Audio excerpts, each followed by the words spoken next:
बहुत समय की बात है।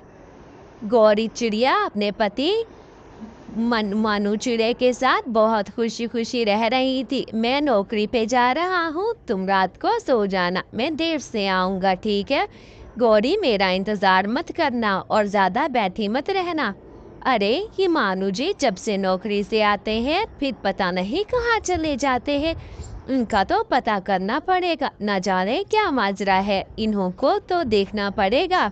मानू चिल्ला तो कालू के पास जाता, गुफा में जाकर दोनों ड्रिंक किया करते। अरे मानू चिड़े, पैसे लेकर आए हो या फिर मुफ्ते में पीने आए हो? मैं आज तो तुम्हें एक घूंट भी नहीं दूंगा, खुद ही फिर यहाँ से भाग जाओ। पैसे लाए हो तो दो। ये रहे कालू भाई, पैसे के बिना कैसे आ सकता था? मैं तो पैसे लेकर ही आया हूँ, ये देखें बहुत सारे पैसे हैं, आधी पगार लाया हूँ अपनी। अरे गौरी चिड़िया, ये देखो मेरी पगार आ गई है, इसी में ही घर को चलाना है तुमने। मुझसे अब ज्यादा पैसे ना मांगना, मेरे पास और पैसे नहीं। ये लो, और जो कुछ है इसी में गुजारा करो। मानू जी, आपकी तनख्वाह तो ज्यादा थी, मगर ये आप 2000 क्यों लाते हैं? आप कोई काम कर रहे हैं या आपने कुछ ले लिया है? सच सच बता दे, मुझे मुझे यकीन नहीं आ रहा। अरे नहीं, असल में मेरे मालिक ने मेरी पगार कम कर दी है, क्योंकि वर्क इतना नहीं होता, इसलिए। अच्छा, मैं जा रहा हूँ, मेरा रात को इंतज़ार मत करना। ऐसे ही रात होते ही मानू चिड़ा रोज चला जाता। पीछे से नूशू चिड़िया की बहन गौरी चिड़िया तो बहुत परेशान थी कि आखिर माजरा क्या है। आए दिन ये मानू चिड़ा कहाँ रात को चला जाता है, समझ से बाहर है। जाकर के हमसाई से पूछती हूँ, अरे रानी रानी कवि, क्या आपको पता है कि कालू भाई कहाँ जाता है? क्योंकि मेरा पति भी साथ में जाता है। अरे क्या बताऊं, मेरा पति तो ड्रिंक बेचता है, समझा समझा के थक गई हूँ, नहीं सुनता।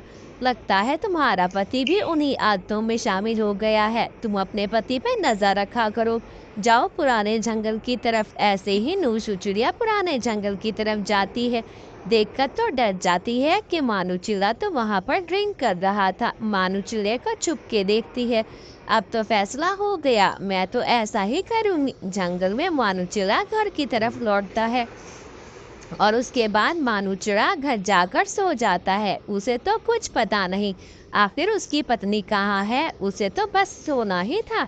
ऐसे ही रात हो जाती है। अगली सुबह को जब मानू चिड़ा काम से आता है तो वहां पर बोतल देखता है। अरे ये ड्रिंक की बोतल कहाँ से आ गई है?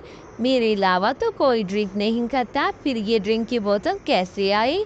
ऐसे ही वहां पर गौरी चिड़िया आती है। अरे मानू चिड़े, ये मेरी बोतल है, मैंने सोचा है क्यों ना मैं ये बोतल पिया करूं। बहुत ही अच्छी है ना, बहुत मज़ा आता है। ये घर की तुमने क्या हालत बना रखी है? तुम तो सारा दिन ड्रिंक पीती हो और सफाई भी नहीं करती।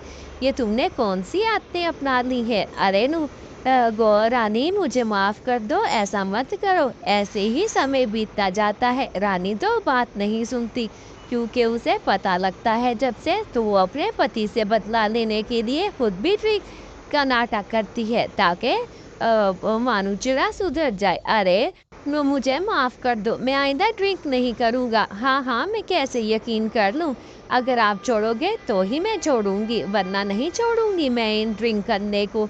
ऐसे ही मानू चिड़ा माफ़ी मांगता है। नूशू चिड़िया भी उसे कहती है, हाँ हाँ ठीक है मानू जी, आइंदा आप मत पीना। एक दिन मानू चिड़ा जा रहा था कि उसकी सर को चक्कर आता है। वो नदी में जाकर फिसल जाता है। वहीं पे गौरी भी आती है और वो देखकर भाग जाती है, क्योंकि मानू चिड़ा तो उल्टियां कर रहा था। नशा करने से उसकी हालत और बिगड़ गई थी।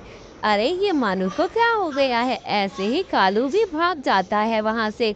साथ में वहां पर मिट्टू भी आ जाता है। वो सब कुछ ये देखकर बहुत डर जाते हैं कि आखिर नूशू चिड़िया को के पति को क्या हो गया है। हरियाली भी देखती है, मैं अभी बुला कर लाती हूँ आपकी पत्नी को। ऐसे ही गौरी चिड़िया आती है और अपने पति को नदी से निकालती है। मैंने आपको कितनी दफ़ा मना किया, देखा वही दोस्त जिनके साथ आप पीते थे आपको देखकर भाग गए। मुझे माफ़ कर दो नूशो, मुझे माफ़ कर दो।